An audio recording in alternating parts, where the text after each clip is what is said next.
Assalamualaikum. Today we will solve F2 BBP Kit questions of chapter cost classification and behavior. अच्छा जी, F2 की kit के अंदर जो है 12 क्वेश्चन जो है वो कॉस्ट क्लासिफिकेशन के हैं और जो आगे के क्वेश्चन है वो कॉस्ट बिहेवियर के हैं। तो पहले हम स्टार्ट करते हैं अपने कॉस्ट क्लासिफिकेशन के question. A firm has to pay a 20 cent per unit royalty का जिक्र आ गया, to the inventor of a device which it manufactures and sells. अच्छा जी, एक फर्म है जो 20 सेंट पे करती है पर यूनिट, एक यूनिट की 20 सेंट पे करती है as a royalty to the inventor of a device which it manufactures and sells. How would the royalty charge can be classified in the firm's account? तो मैंने ये पहले भी बताया है अपनी वीडियोस में कि रॉयल्टी का वर्ड कहीं पर भी आ जाए तो वो क्या चीज को कहाँ पे क्लासिफाई हो रहा होता है, वो हो रहा होता है as a direct expense. Selling expense नहीं हो सकता, प्रोडक्शन ओवरहेड नहीं हो सकता, एडमिनिस्ट्रेशन ओवरहेड नहीं हो सकता। जहां पर भी रॉयल्टी का जिक्र आ जाए, the right answer is direct expense. Royalty हमेशा क्लासिफाई होता है as a direct expense. Which two of the following would be classed as indirect labor? जो नीचे हमें ये ऑप्शंस दिए हुए हैं, इसमें से कौन से जो है वो इनडायरेक्ट लेबर क्लासिफाई हो रहे हैं? Assembly workers in a company manufacturing television, ये तो डायरेक्ट लेबर है, ये थोड़ी है इनडायरेक्ट लेबर, ये ऑप्शन नहीं हो सकता। A store assistant in a factory store, a store assistant in a factory store, yes ये मेरा इनडायरेक्ट लेबर है। Factory cleaning staff, yes, this is also classified as indirect labor. Plasters in a construction company, ये तो direct material है, ये option नहीं हो सकता। A consultant in a firm of management consultant, तो ये भी डायरेक्ट लेबर में आ जाएगा। कंसल्टिंग फर्म है, अब वहां पे जो जो भी कंसल्टेंट है तो वो डायरेक्ट लेबर ही होंगे ना। अच्छा जी, जो इनडायरेक्ट लेबर है, हर वो काम जो प्रोडक्ट के लिए किया जाए वो इनडायरेक्ट होता है। तो store assistant in a factory store और फैक्ट्री क्लीनिंग स्टाफ, ये दो हमारे इनडायरेक्ट लेबर हैं क्योंकि इनका डायरेक्टली ताल्लुक प्रोडक्शन से नहीं है, ये प्रोडक्ट के लिए काम कर रहे हैं। हर हर वो चीज जो ऑन द प्रोडक्ट हो रही हो वो डायरेक्ट में आती है और हर वो चीज जो फॉर द प्रोडक्ट हो रही हो, प्रोडक्ट के लिए हो रही हो, वो इनडायरेक्ट में आती है। Next question, a manufacturing firm is very busy, okay, and overtime is being worked.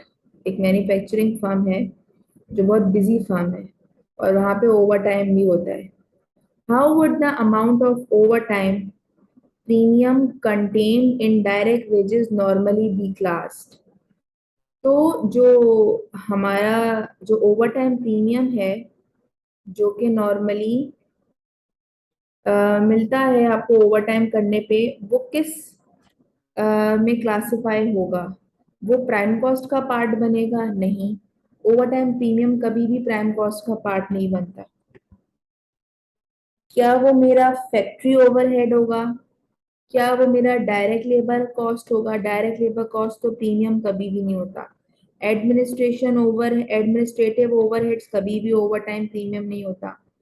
अच्छा जी, the right answer is factory overhead. Overtime premium जो है अगर कोई लेबर करता है तो वो इनडायरेक्ट कॉस्ट का पार्ट बनता है, यानी कि ओवर फैक्ट्री ओवरहेड का पार्ट बनता है, एफओएच का पार्ट बनता है। अगर कोई डायरेक्ट लेबर भी ओवर टाइम करता है तो उसको हम प्रीमियम देते हैं, वो इनडायरेक्ट में यानी कि एफओएच के अकाउंट में चार्ज होता है। हाँ, इसकी कुछ सर्टेन कंडीशंस हैं कि अगर कस्टमर की रिक्वेस्ट पे हो तो वो अलग चीज है, वो यहाँ पे जिक्र नहीं है, लेकिन हमेशा बात याद रखिएगा कि ओवर टाइम प्रीमियम जो है वो फैक्ट्री ओवरहेड का पार्ट बनता है। Next question, question number 4, a company makes chairs and table, company जो है वो कुर्सियां और टेबल्स बनाती है। Which two of the following item would be treated as an indirect cost? तो नीचे ऐसे कौन से दो आइटम्स हैं जो क्लासिफाई या जिसे हम ट्रीट करेंगे as a indirect cost? Wood use to make chair, तो ये तो मेरी डायरेक्ट कॉस्ट में आ जाएगी ना, डायरेक्ट मटेरियल और हो जाएगा, तो ये तो नहीं हो सकता। Metal use for a leg of a chair, ये भी प्रोडक्ट के ऊपर लग रहा है, ऑन द प्रोडक्ट लग रहा है, मटेरियल है ये, तो ये डायरेक्ट कॉस्ट में आएगा, इनडायरेक्ट कॉस्ट में तो नहीं आएगा। Staple to attach fire retardant labels to chairs, जो लेबल्स लगाने हैं चेयर पे उसको हमें स्टेपल करना है। ठीक है, तो वो किस लिए जरूरी है? वो प्रोडक्ट के लिए जरूरी है, हर वो काम जो प्रोडक्ट के लिए किया जाए तो वो हमारा इनडायरेक्ट में आता है। एक हमें अपना आंसर मिल गया। Fabric to cover the seat of the chair, तो जो फैब्रिक है उसको मैं, जैसे जो कुर्सी पे जो कपड़ा चढ़ा हुआ होता है उसको कवर करने के लिए जो फैब्रिक यूज होगा वो भी मेरा डायरेक्ट में आएगा, तो ये भी हमारा ऑप्शन नहीं हो सकता। The salary of the sales director of the company, salary देनी है सेल्स डायरेक्टर को, तो ये भी इनडायरेक्ट में आएगा। ठीक है जी, इसका ताल्लुक प्रोडक्शन से तो नहीं है, ये तो सेल्स डायरेक्टर की सैलरी है। तो जो दो राइट ऑप्शंस हैं वो हमारे पास हैं, staple to attach fire retardant labels and the salary of the sales director of the company. Which two of the following is the manager of a profit center likely to have control?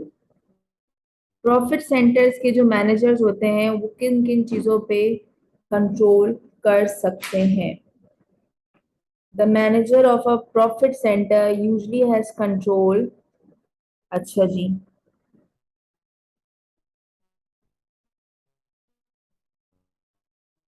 एक तो वो selling price पे control कर सकते हैं, ठीक है, क्योंकि प्रॉफिट सेंटर में ये यही है ना कि आप कितना पैसा लगा के कितना आपको पैसा वापस मिल रहा है। और प्रॉफिट सेंटर एक ऐसा सेंटर होता है जहाँ पे रेवेन्यू सेंटर और कॉस्ट सेंटर दोनों एक साथ, जहाँ पे जिसका काम हो रहा हो। पहला तो जो कंट्रोल होना चाहिए वो जो मैनेजर कर सकता है वो है सेलिंग प्राइस, और दूसरा जो है वो अपनी कॉस्ट को कंट्रोल कर सकता है, कंट्रोलेबल कॉस्ट। ये दो जो है कंट्रोल जो है प्रॉफिट सेंटर के मैनेजर कर सकता है। अपोर्शन हेड ऑफिस कॉस्ट, ये तो नहीं हो सकता। Capital investment in the centre में, ये दोनों प्रॉफिट सेंटर का मैनेजर का काम नहीं है। जो जो प्रॉफिट सेंटर मैनेजर के काम हिस्से में कंट्रोल आते हैं वो है सेलिंग प्राइस और controllable cost. Which of the following best describe the controllable cost? नीचे जो हमें ऑप्शंस दिए हुए हैं उसमें से कौन सा जो है वो बेस्ट डिस्क्राइब कर रहा है कंट्रोलेबल कॉस्ट को? कंट्रोलेबल कॉस्ट क्या होती है? जो कि अवॉइडेबल कॉस्ट होती है।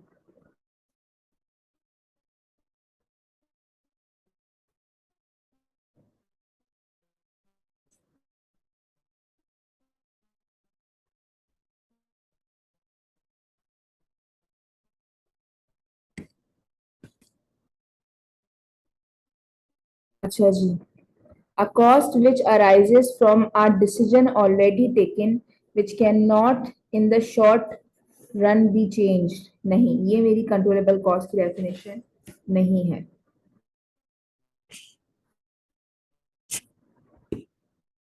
A cost for which the behavior pattern can be easily analyzed to facilitate valid budgetary control comparison, no.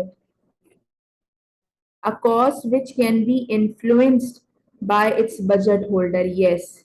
This is the right answer.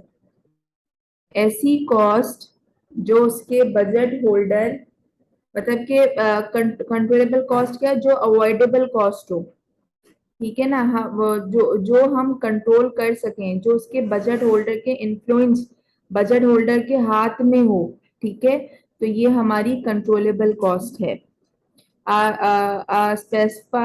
Specific cost of an activity or business which would be avoided if the activity or business did not exist. No. Controllable cost is a cost which can be influenced by its budget holder. Which two of the following items might be a suitable cost unit within the credit control department? Credit control department के लिए कौन से दो चीजें हैं जो cost unit है? Cost unit मैंने पहले भी बताया था, प्रोडक्ट को कहते हैं, प्रोडक्ट, पैसों को नहीं, product.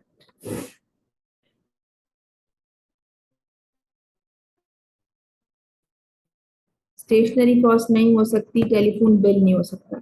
Customer account check proceed and check received and proceed, ये मेरा क्वेश्चन MA2 में भी है.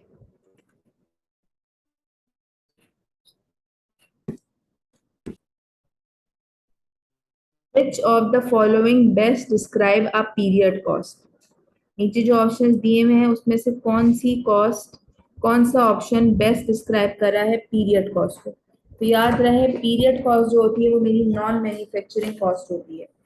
ठीक है जी, इसका ताल्लुक प्रोडक्शन से नहीं होता.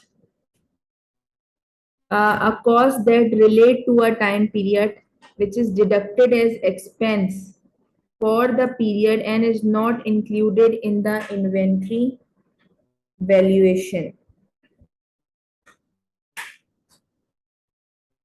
Yes, this is the right answer. ये ट्रीटेड, ये एज अ एक्सपेंस चार्ज होती है, ठीक है, क्योंकि और ये मेरा नॉन मैन्युफैक्चरिंग एक्सपेंस होता है. ठीक है जी. और जैसे कि डेप्रिसिएशन, ठीक है, और ये एक सर्टेन टाइम पीरियड की कॉस्ट के एक साल की डेप्रिसिएशन, और ये इन्वेंट्री वैल्यूएशन में यानी कि प्रोडक्ट की कॉस्ट में शामिल नहीं होती है क्योंकि ये नॉन मैन्युफैक्चरिंग कॉस्ट है ना. तो ये बेस्ट डिस्क्राइब कर रहा है पीरियड कॉस्ट को. बाकी जो सारी डेफिनेशन है वो पीरियड कॉस्ट की नहीं है. A company employs 4 supervisor to oversee the factory production of all its product. Okay. 4 supervisor employ किए हैं एक कंपनी ने जो उसकी प्रोडक्ट को देख रेख कर सके. How would the salaries paid to the supervisor be classified? तो जो सैलरी इनको पे होगी वो किस तरीके से क्लासिफाई होगी? As a direct labour cost? No, supervisors है. As a direct production expense? Direct production expense तो कुछ होते ही नहीं है. As an administration overhead? No. As a production overhead? Yes, right. तो जो मैं सैलरी दूंगी ना सुपरवाइजर को, क्योंकि वो फैक्ट्री के प्रोडक्शन के सुपरवाइजर हैं, सही है, एडमिनिस्ट्रेशन ओवरहेड के नहीं. तो एडमिनिस्ट्रेशन ओवरहेड के तब होते जब वो एडमिन डिपार्टमेंट के सुपरवाइजर होते, वो फैक्ट्री के सुपरवाइजर हैं, तो उनको जो मिलने वाली सैलरी होगी वो प्रोडक्शन ओवरहेड में जाएगी. A company manufactures and sell toys, company जो है ना वो खिलौने बनाती है और बेचती है. Which two of these cost are class as an as distribution cost? तो नीचे जो ऑप्शंस दिए हुए हैं इसमें से कौन से ऐसे खर्चे हैं जो as a distribution cost charge होंगे? डिस्ट्रीब्यूशन यानी मार्केटिंग पर्पस के लिए जो डिस्ट्रीब्यूशन कॉस्ट मेरा selling and distribution expense. Rental of a finish good warehouse? Yes, this is the right answer. ठीक है जी. और depreciation of its own fleets of delivery vehicle? Yes. तो जो डिलीवरी व्हीकल है ये भी डिस्ट्रीब्यूशन के लिए काम आएगी, तो इसकी भी जो कॉस्ट है वो डिस्ट्रीब्यूशन कॉस्ट में, डेप्रिसिएशन की जो कॉस्ट है वो मेरा डिस्ट्रीब्यूशन कॉस्ट होगा. Cost associated with the marketing campaign, ये तो मेरी मार्केटिंग कॉस्ट है. Commission paid to sale staff, ये भी मेरा एडमिनिस्ट्रेशन ओवरहेड, डिस्ट्रीब्यूशन कॉस्ट नहीं है.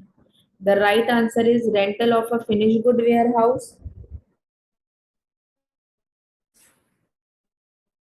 अच्छा जी, डिस्ट्रीब्यूशन कॉस्ट कौन सी कॉस्ट होती है जो कि डायरेक्टली रिलेटेड होती है to getting the finish good from the production line to your customer. ठीक है जी।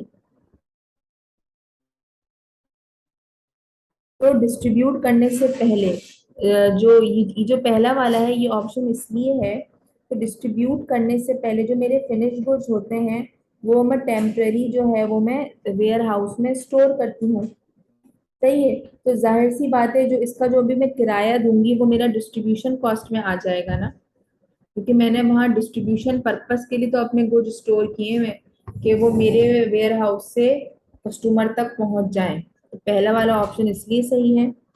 दूसरा वाला ऑप्शन इसलिए सही है कि जो हमें डिस्ट्रीब्यूशन के लिए व्हीकल की जरूरत होगी, डिलीवरी व्हीकल की जरूरत होगी, तो any cost related to these vehicle जो डिस्ट्रीब्यूशन पर्पस के लिए यूज हो रहा है will be classed as an distribution cost. और जो ये commission paid to salary sales staff and the marketing campaign ये मेरी सेल्स कॉस्ट है। डिस्ट्रीब्यूशन सेलिंग ये दोनों मेरी सेलिंग कॉस्ट है, जबकि ये मेरी डिस्ट्रीब्यूशन कॉस्ट है। मैंने क्या बताया, डिस्ट्रीब्यूशन कॉस्ट हर वो कॉस्ट, जैसे आपसे कोई पूछे डिस्ट्रीब्यूशन कॉस्ट क्या होती है तो आपने ये बात याद रखनी है कि ऐसी कॉस्ट जो डायरेक्टली रिलेट करती है फिनिश गुड को डायरेक्टली प्रोडक्शन लाइन से कस्टमर तक पहुंचाने का खर्चा। ठीक है, वो कहलाती है मेरी डिस्ट्रीब्यूशन कॉस्ट। तो rental of the finish goods warehouse, क्योंकि मैंने जो है वहाँ टेम्परेरी अपने गुड्स स्टोर किए हुए हैं, फिर वहां से जो है वो प्रोडक्शन लाइन से कस्टमर तक पहुंच जाएंगे। तो पहला वाला ये मेरा सही है। दूसरा वाला है depreciation of its own fleet of delivery vehicle, और जो डेप्रिसिएशन है उस गाड़ी की जो डिस्ट्रीब्यूशन पर्पस के लिए यूज हो रही है, तो उसकी जो डेप्रिसिएशन है वो भी डिस्ट्रीब्यूशन कॉस्ट में आ जाएगी। विच of the following describe a cost centre. Cost centre को कौन से ऑप्शन जो है वो डिस्क्राइब कर रहे हैं। आ यूनिट ऑफ प्रोडक्ट और service for which cost are ascertain, no.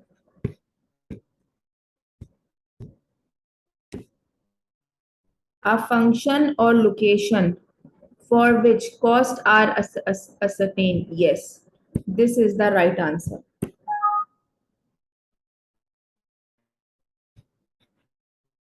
A segment of the organization for which budget are prepared, no.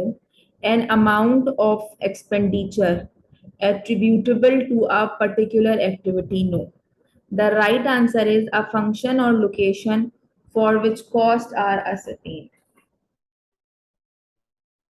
अच्छा जी, कॉस्ट क्योंकि ये राइट आंसर इसलिए है, a cost centre act as a collecting place for cost before they are analyse further. तो cost centre एक ऐसा centre होता है जहाँ पे सारी की सारी कॉस्ट एक्यूमुलेट हो रही होती हैं। तो अ प्लेस और लोकेशन या फंक्शन और location for which cost are ascertain is the right example for describing a cost centre. Next question.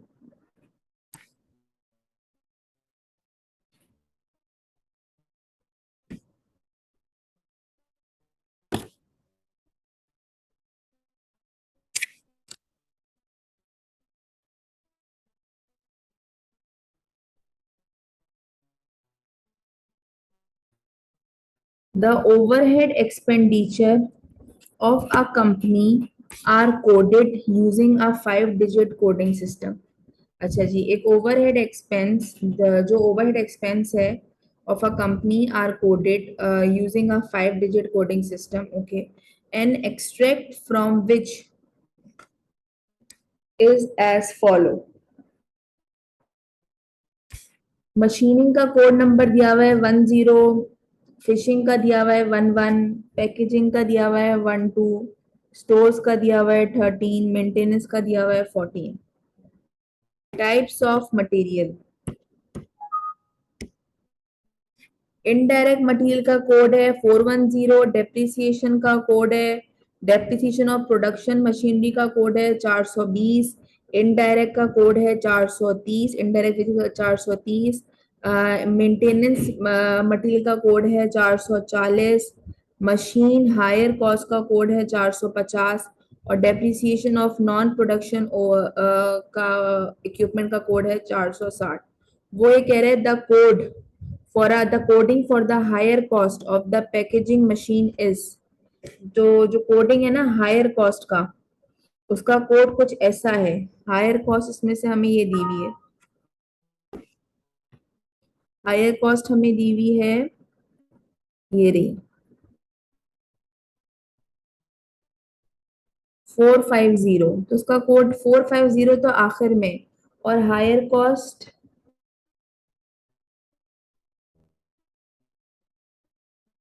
Packaging ये रहा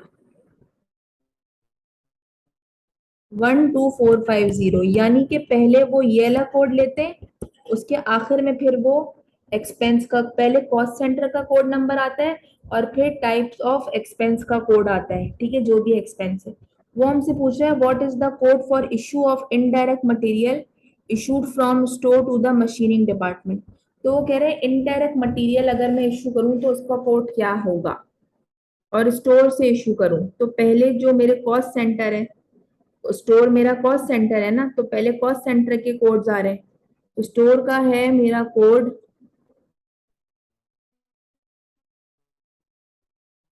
नहीं, from issued from store to the machining department.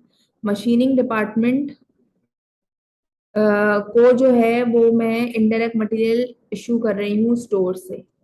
तो मशीनिंग का मेरा जो कॉस्ट सेंटर है उसका कोड क्या है 10। पहले ये इस तरह के कोड आने, और इनडायरेक्ट मटेरियल इशू करने का कोड, टाइप्स ऑफ एक्सपेंस क्या है इनडायरेक्ट मटेरियल 410। तो जो इनडायरेक्ट मटेरियल इशू करने का कोड है ना मशीनिंग डिपार्टमेंट को, वो है 10410। 10410 याद रहे ये बात। पहले जो है वो कॉस्ट सेंटर के कोड यूज कर रहा है, उसके बाद वो टाइप्स ऑफ एक्सपेंसेस के कोड यूज कर रहा है। उसने ऐसी एक एग्जांपल के लिए बता भी दिया है कि अगर वो हायर कॉस्ट के लिए कोड यूज करता है पैकिंग मशीन के लिए, तो उसने पहले जो है पैकिंग वाला कोड लिया है 12, और हायर कॉस्ट का है 450। तो the right answer is 10410। Next question. अब जो हमारे पास आगे जो तमाम क्वेश्चंस आएंगे वो आएंगे कॉस्ट बिहेवियर के। अच्छा जी, fix cost are conventionally deemed to be which of the following. Fix cost जो है are conventionally deemed to which of the following. पढ़ लेते हैं। Constant per unit of output, no. Fix cost per unit of output पे कहाँ constant होती है? Constant in total when production volume changes, yes, this is the right answer. Because हमारी जो fix cost होती है वो टोटल पर चेंज नहीं होती है प्रोडक्शन के बढ़ने या कम होने से। तो फिक्स कॉस्ट का जो इसका जो राइट आंसर है वो है option B, outside the control of management, easily control. बाकी सब गलत option. Next question. The following data relate to the overhead expenditure of a contract cleaners at two activity. Square metre clean किए हैं 13,500, तो खर्चा आया है 84,865। 15,915 स्क्वायर मीटर्स क्लीन किए हैं तो खर्चा आया है 97,850। What is the estimated of the overhead if 18,300 square metre are to be clean? तो वो पूछना चाह रहा है अगर 18,300 स्क्वायर मीटर क्लीन करवाते या होते तो कितना ओवरहेड आता। सबसे पहले आपने क्या निकालना होगा? आपने निकालना होगा वेरिएबल कॉस्ट पर यूनिट। उसका फॉर्मूला होता है highest cost minus lowest cost, highest activity minus lowest activity. Highest cost कितनी है मेरी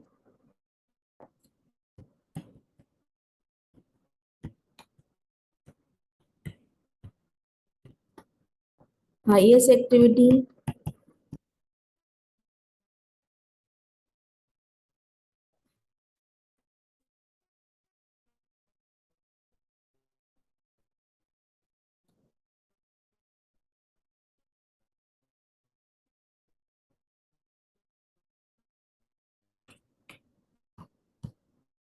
12985, इसको लेस कर लेते हैं 15950 माइनस 13500, 2450, इसको डिवाइड कर लेते हैं 1295 डिवाइडेड बाय 2450। मेरी जो वेरिएबल कॉस्ट पर यूनिट है ना, वो आ गई है 5.3।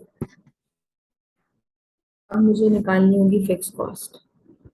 अगर मैं यूं लिख दूं, semi variable cost is equals to fix cost plus variable cost, इसको अगर तोड़ दूं, fix cost variable cost per unit into units, मैंने तोड़ दिया, वेरिएबल कॉस्ट को तोड़ दिया, यूनिट्स मल्टीप्लाई बाय यूनिट्स। अब मेरी मर्जी है, मैं हाईएस्ट लूं या लोवेस्ट लूं। हाईएस्ट कॉस्ट लूंगी तो हाईएस्ट यूनिट्स लेने पड़ेंगे, और अगर लोवेस्ट कॉस्ट लूंगी तो लोवेस्ट यूनिट्स लेने पड़ेंगे। मैं हाईएस्ट से कर रही हूँ। एच 97850, फिक्स कॉस्ट मुझे पता नहीं है। फिक्स कॉस्ट पर यूनिट आई है मेरी 5.3, और इसकी जो यूनिट्स हैं वो है हाईएस्ट। हाईएस्ट कॉस्ट ली है तो हाईएस्ट यूनिट्स ही लूंगी। अगर मैं यहाँ पे 84865 लेती ना, तो मुझे यूनिट्स भी 13500 लेने होते।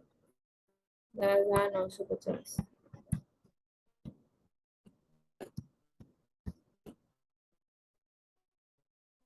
15950, 84535, ये प्लस का है, इधर आके होगा माइनस का।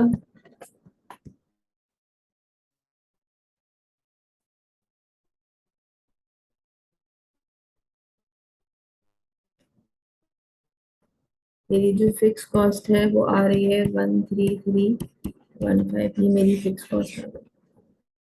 अब मुझे निकालनी है 18,300 स्क्वायर मीटर का ओवरहेड। ये मतलब टोटल कॉस्ट निकालनी है। Total cost is equals to fix cost plus variable cost. अब अगेन मैं इसको फिर तोड़ूंगी, fix cost plus variable cost per unit into units.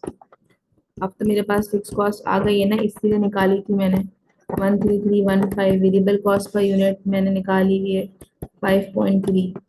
कितने यूनिट्स के लिए मालूम करना है, यानी कि कितने स्क्वायर मीटर्स के लिए मालूम करना है? 18,300, 18,300।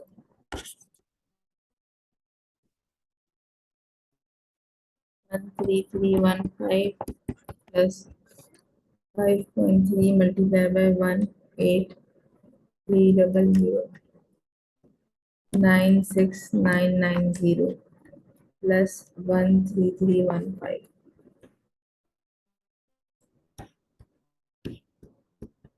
110305। तो अगर मैं साफ करूँ ना, 18,300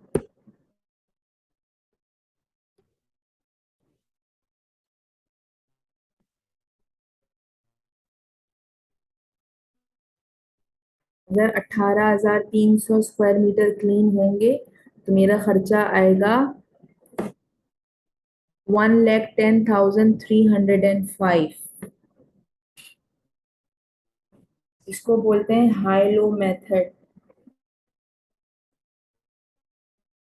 next question, the following information relates to question 3B.3 to 3B.7। Okay, a linear variable cost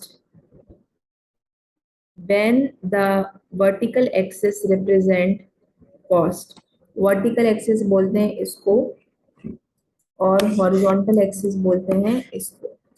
ठीक है, वो कह रहा है a linear variable cost when the vertical axis represent cost incurred.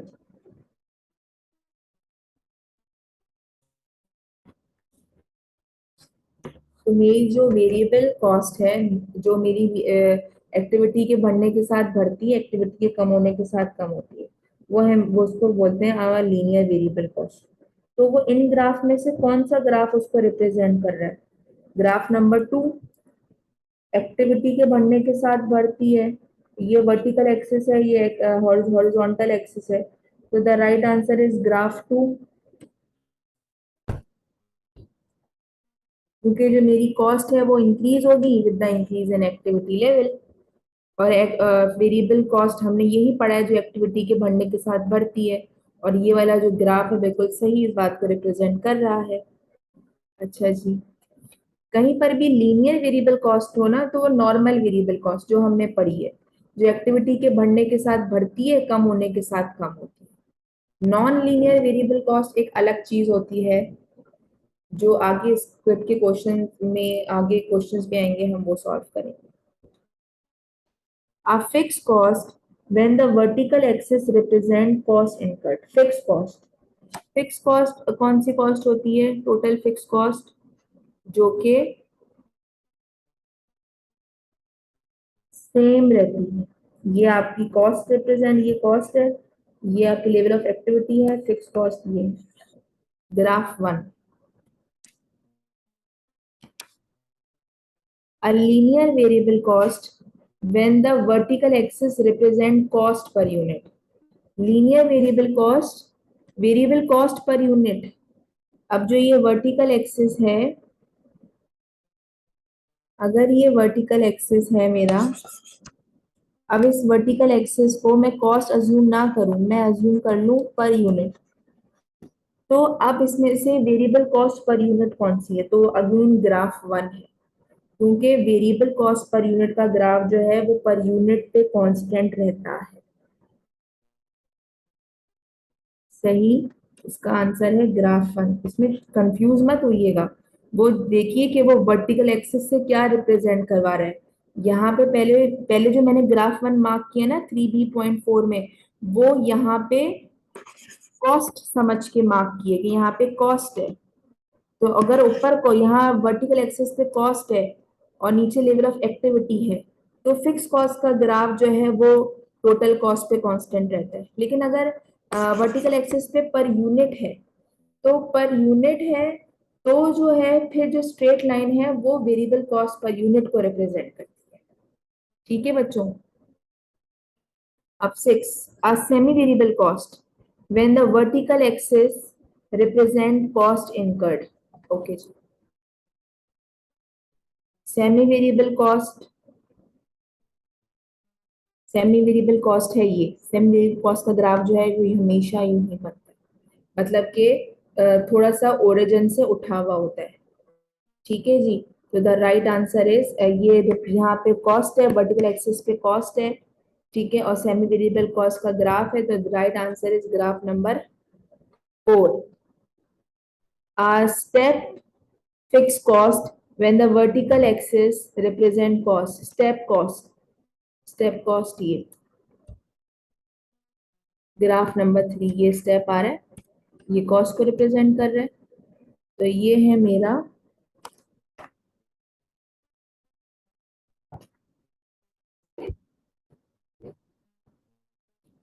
Graph number 3।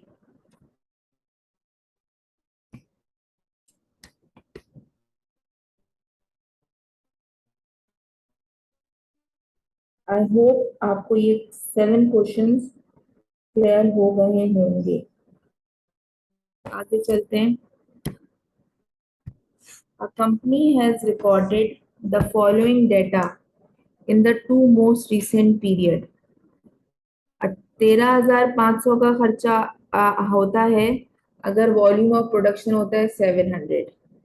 18,300 का खर्चा होता है अगर यूनिट प्रोड्यूस होते हैं 1100। What is the best estimate? What is the best estimate of the company's fixed cost per unit? Okay. जब भी कभी ऐसा क्वेश्चन हो तो एक्टिविटी लेवल दी हो, हाईएस्ट और लोवेस्ट और फिक्स कॉस्ट निकालनी हो, तो हम हाईएस्ट कॉस्ट वही वाले फॉर्मूला करेंगे, variable cost per unit, highest cost minus lowest cost highest activity minus lowest activity, मैं शॉर्ट फॉर्म लिखती हूँ, पूरा भी लिख सकते हैं।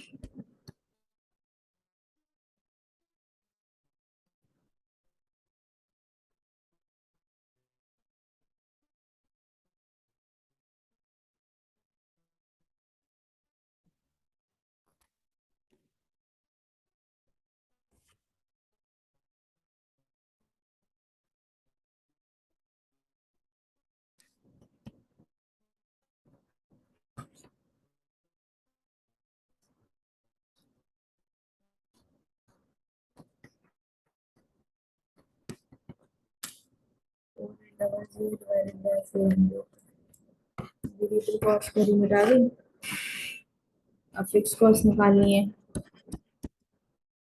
Fix cost plus variable cost तोड़ के लिख देते हैं। बेसिकली मैं वेरिएबल कॉस्ट को ना ब्रेक कर देती हूँ, units multiply by units, fix cost per unit multiply by units means fix variable cost total बन जाता है। अच्छा जी, अब मेरी मर्जी में हाईएस्ट लूँ लोएस्ट लूँ, हाईएस्ट से लेंगे लोएस्ट से लेंगे, आंसर सेम आएगा, मैं यहाँ पे लोएस्ट ले लेती हूँ। ठीक है जी,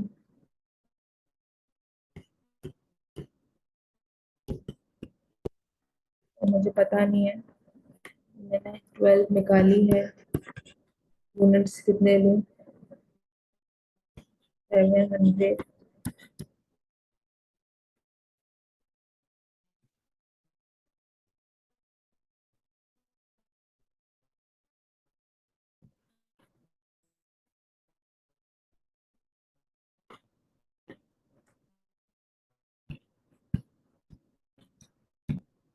ये यहाँ आके माइनस हो जाएगा।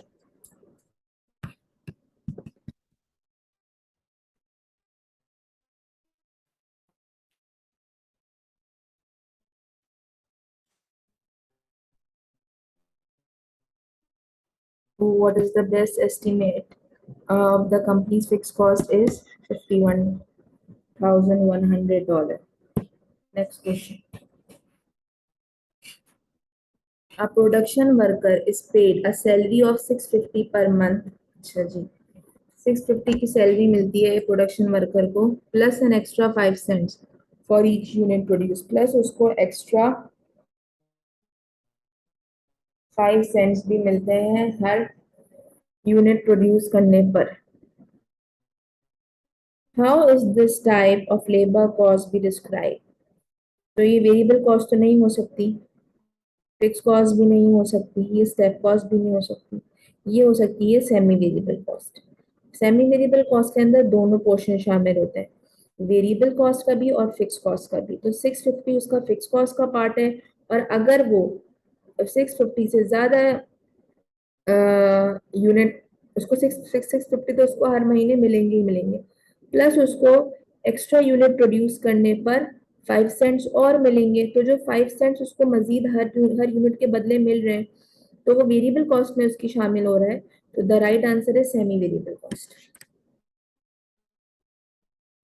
What type of cost is supervisor salary cost when one supervisor is needed for every 10 employees added to the staff? Her 5 employees के बाद एक सुपरवाइजर की नीड है। अगर एक सुपरवाइजर 5 बंदे काम कर रहे हैं, उस उनके अंडर एक सुपरवाइजर, ये सैलरी ले रहा है 10,000, फिर 5 मजीद आ गए, फिर एक सुपरवाइजर, फिर मेरा खर्चा पहले 10,000 था, ये भी 10,000 ले रहा है, तो मेरा खर्चा बढ़ गया ना, स्टेप अप हो गया। तो ये जो है ये जो कॉस्ट है, ये मेरी हो जाएगी अ स्टेप कॉस्ट, क्योंकि इसमें हर 5 एम्प्लॉय के बाद एक सुपरवाइजर की जरूरत है, तो मेरा खर्चा हर 5 एम्प्लॉय के बाद स्टेप अप हो रहा है। ओके जी, next question.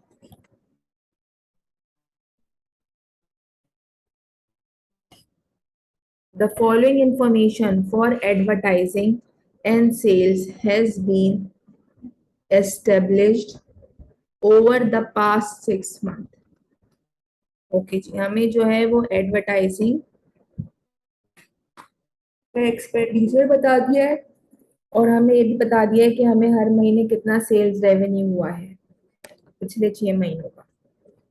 Using the high-low method Which of the following is the correct equation for linking advertising and sales from the above data? कौन सी करेक्ट इक्वेशन होगी अगर मैं लिंक करूं एडवर्टाइजिंग एंड सेल्स के data को?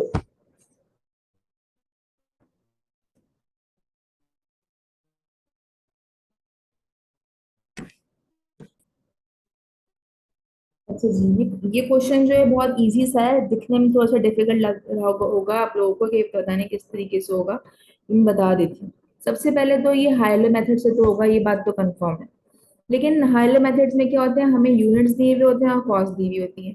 पर यहाँ पे हमें एक एडवर्टाइजिंग एक्सपेंडिचर दिया हुआ है और यहाँ पे हमें सेल्स रेवेन्यू दिया हुआ है।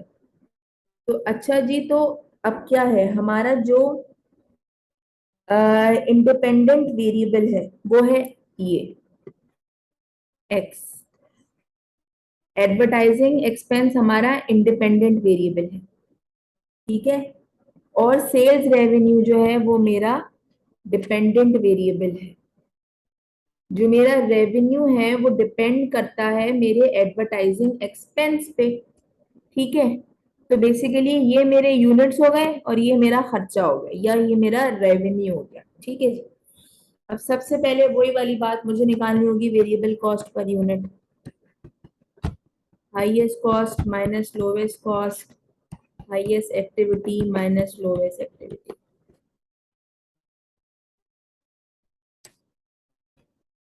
हाईएस्ट कॉस्ट जो है मेरी इनमें से, तो ये है 225,000। मैं ये 3 जीरो शामिल कर रही हूँ। लोवेस्ट कॉस्ट है मेरी ये 125,000। अगर आपको 1 लाख का डाटा भी दिया हुआ हो ना, मतलब कि आपको 100 नंबर्स का डाटा दिया हुआ हो, उसमें उन 100 में से भी ना आपने हाईएस्ट और लोवेस्ट निकालना है। हाईएस्ट एक्टिविटी 6.5, ऊपर 3 जीरो है यानी कि 6500 हो जाएगा ये। और लोवेस्ट एक्टिविटी मेरी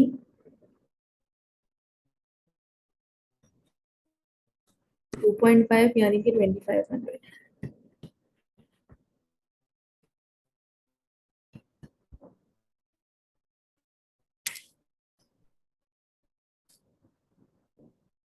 225,000 माइनस 125,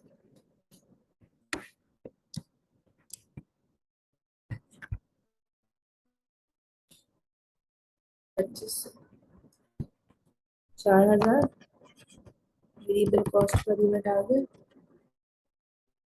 1 लाख डिवाइडेड बाय 4000, 25। मेरी वेरिएबल कॉस्ट पर यूनिट कितनी आ गई, ठीक है जी। मैं जो फिक्स कॉस्ट निकालने के लिए एक इक्वेशन बनाती हूँ, तो मैं क्या लिखती हूँ, semi variable cost is equals to fix cost, semi variable cost is equals to fix cost plus variable cost per unit into unit. अच्छा जी, अब यहाँ पे क्या है, कॉस्ट क्या है, ये है मेरा रेवेन्यू, सेल्स रेवेन्यू, ठीक है। मैं यहाँ लिख देती हूँ, ये मुझे जाएगा मेरा सेल्स रेवेन्यू। फिक्स कॉस्ट तो मुझे पता ही नहीं है, ठीक है। चलिए चलो फिक्स कॉस्ट भी निकाल ले, पूरा इक्वेशन बना दे। अब फिक्स कॉस्ट निकालने के लिए semi variable cost is equals to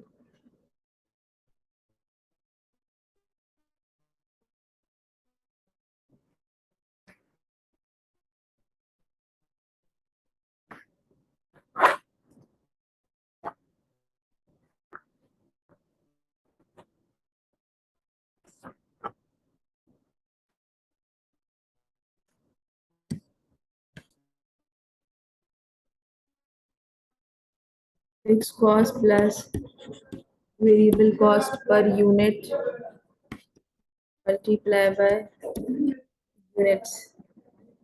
अब मैं कोई भी हाईएस्ट ले लेती हूँ, 225000।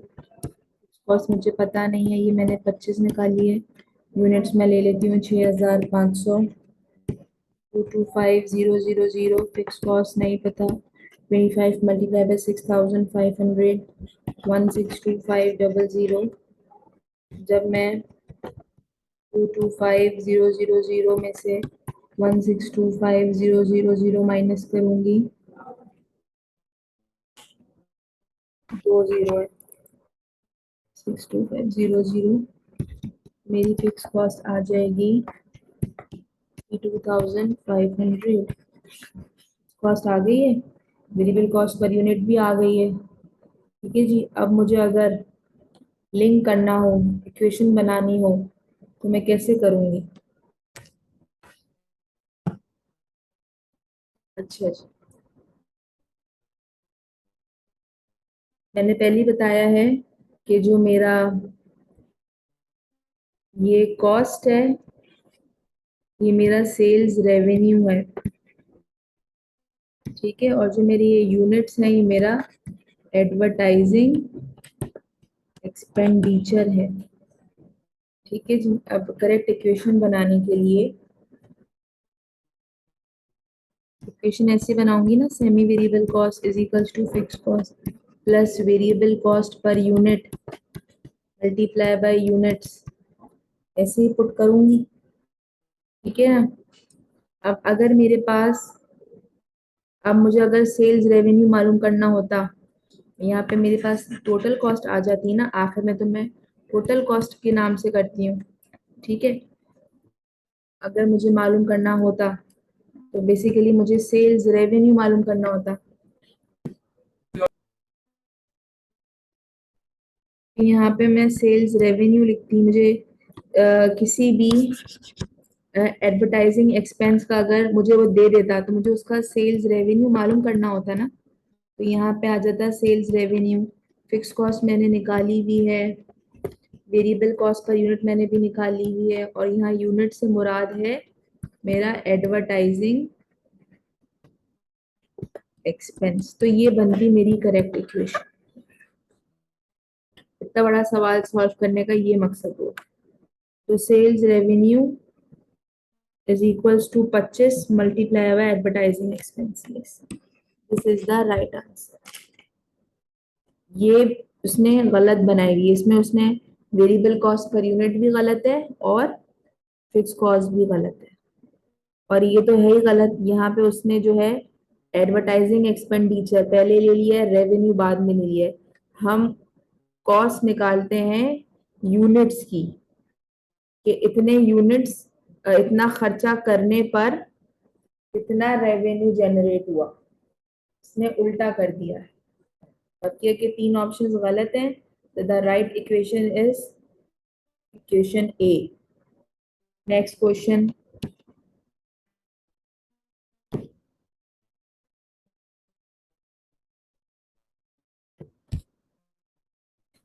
Our total cost is described as staying the same over a certain activity range and then increase, but remaining stable over a raised activity range in the short term.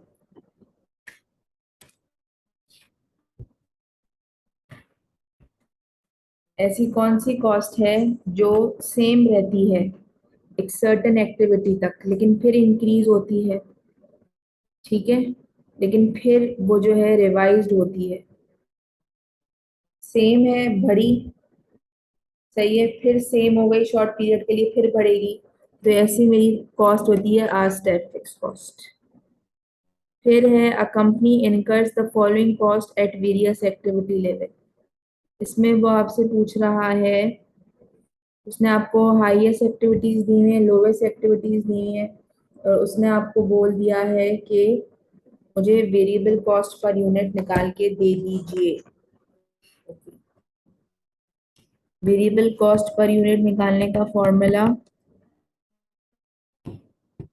Highest cost minus lowest cost highest activity minus lowest activity. Highest cost है मेरी 4 लाख,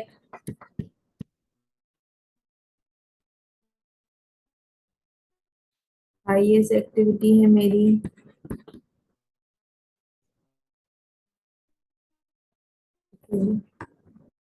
इसको less करेंगे आ जाएगा 1.5 lakh, less करेंगे आ जाएगा 5 लाख। कोई cost per unit आ जाएगा मेरे पास 30।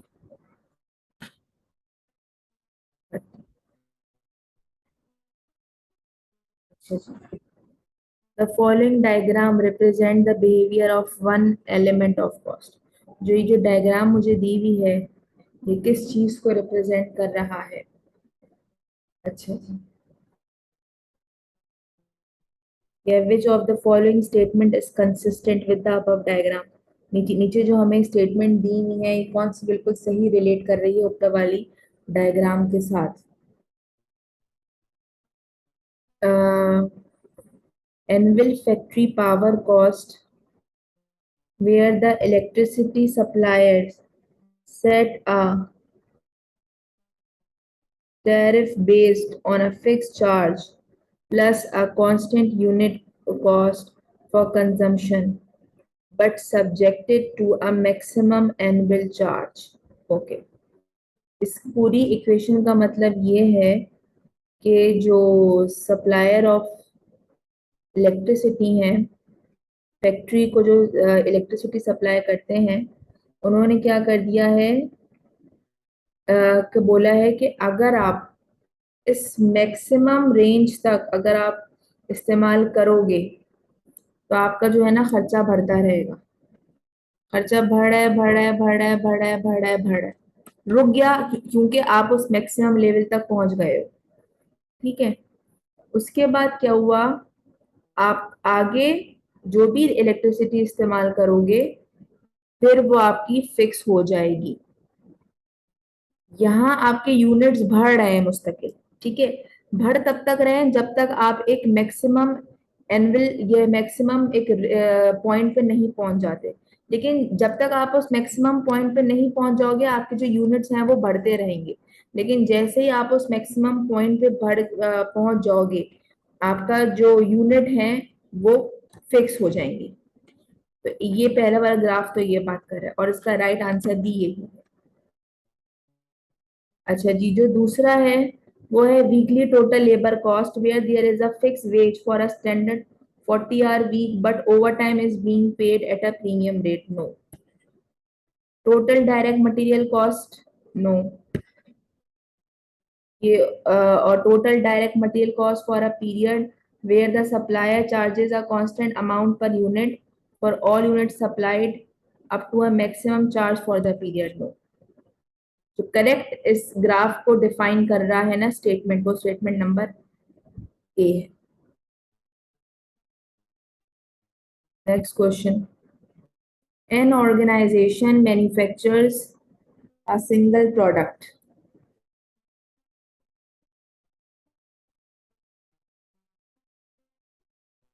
The total cost of making 4,000 units is 20,000 and the total cost of making 20,000 units is $40,000।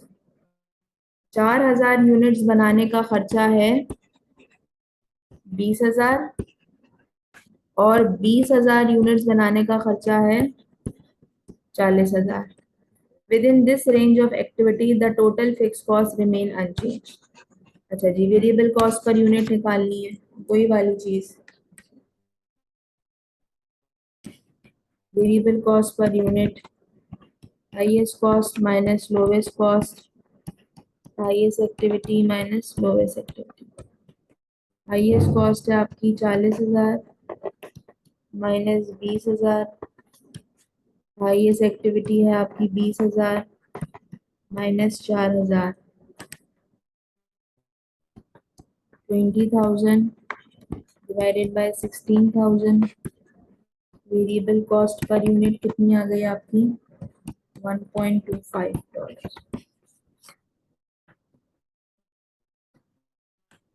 1.25 next question. अच्छा जी, when the when total purchases of raw material exceeds 30,000, जब मेरी total purchases of raw material अगर exceed होंगे 30,000 unit से in any one period, then all units purchase including the initial 30,000। अच्छा जी, इस line का मतलब ये है कि अगर किसी पीरियड में मैंने 30,000 से, फॉर एग्जाम्पल एग्जाम्पल देती हूँ, फॉर एग्जाम्पल इस चीज को ना एग्जाम्पल से समझते, वरना समझ में आएगा नहीं आप लोगों को।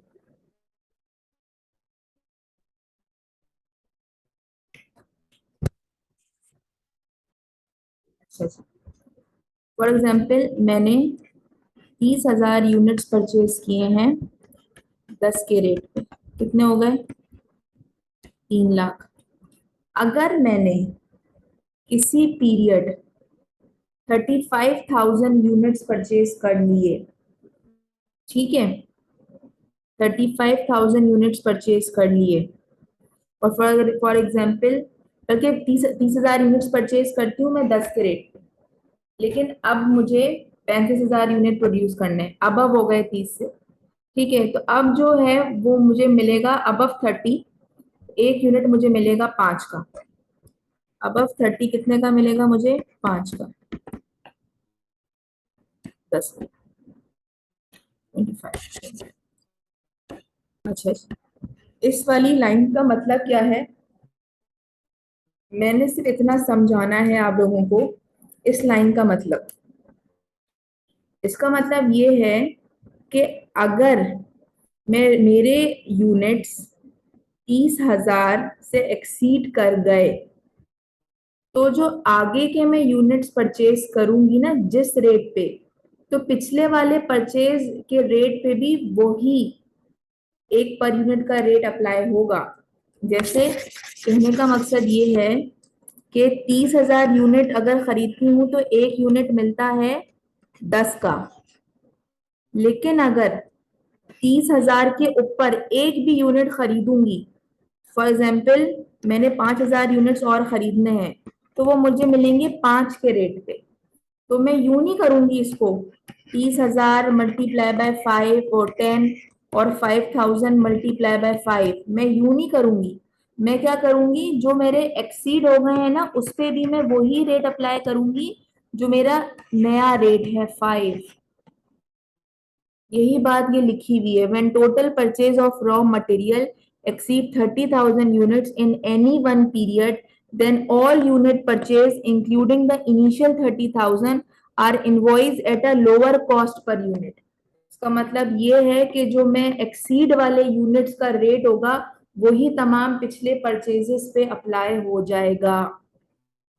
जैसे कि मैंने यहाँ किया है, 30 का रेट था 10, मुझे 5 और मजीद खरीदने थे, तो अब जो है अब टोटल मुझे कितने खरीदने? 35 खरीदने हैं ना, तो मैं 35 को 5 के रेट पे खरीदूंगी, ना कि 30 को 10 पे खरीदूं, 5 को 5 के रेट पे खरीदूं। तो जो नया लोअर रेट है वो तमाम इनिशियल पुरानी वाली परचेजेस पर भी अप्लाई हो जाएगा। इस पूरी बात का मतलब है ये, कंफ्यूज मत होइएगा, समझने की कोशिश करिएगा, ठीक है जी। अच्छा जी, तो वो कह रहा है किस चीज को ये रिप्रेजेंट कर रहा है। अब आप ये देखो, ये ग्राफ बनाया मैंने, 30 तक मैंने परचेजेस कर ली, ठीक है। फिर क्या हुआ, लोअर रेट अप्लाई हुआ, मुझे जो आगे के यूनिट्स परचेज करने, लोअर रेट ये नीचे लोअर, फिर मैंने यूनिट्स परचेज किए। जो ये जो स्टेटमेंट है ना, ये क्या डिस्क्राइब कर रही है कि पीछे वाले तमाम रेट यूनिट्स पर भी वही लोअर रेट अप्लाई होगा। तो जब मैं इसको बैक करूंगी ना, तो ये ओरिजिन को टच करेगा। इसका मतलब ये है कि जो मैंने तमाम आगे की परचेजेस की हैं वो उसी रेट पे, लोअर रेट पे की हैं। तो the correct graph is graph ए।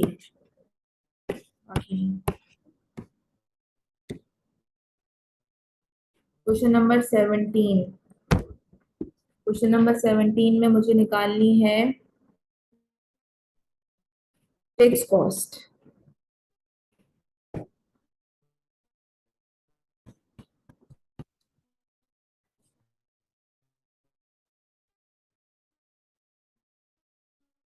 पहले वेरिएबल कॉस्ट पर यूनिट निकाल लूंगी।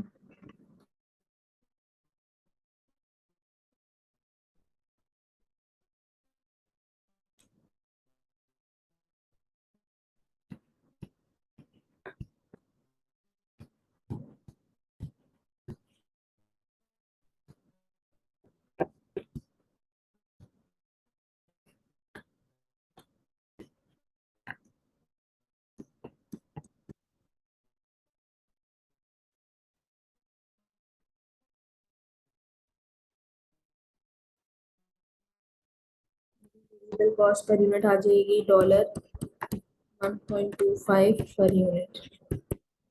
फिक्स कॉस्ट निकालनी है मुझे। Semi variable cost is equals to fix cost.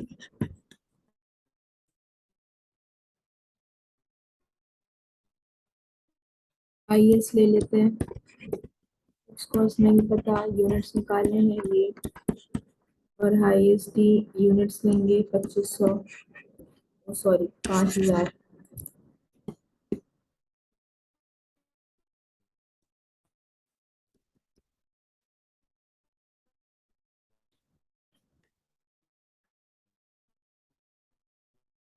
$1.25 into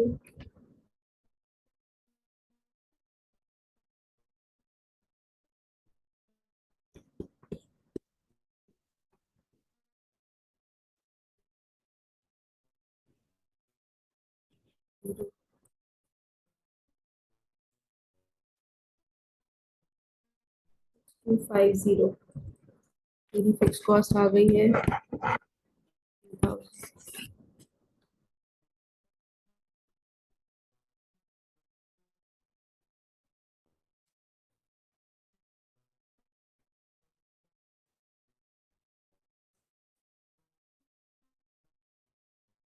I hope आपको ये क्वेश्चन क्लियर हो गया होगा।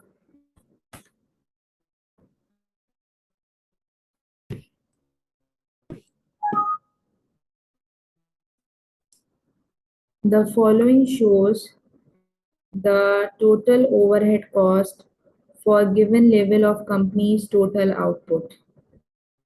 Okay.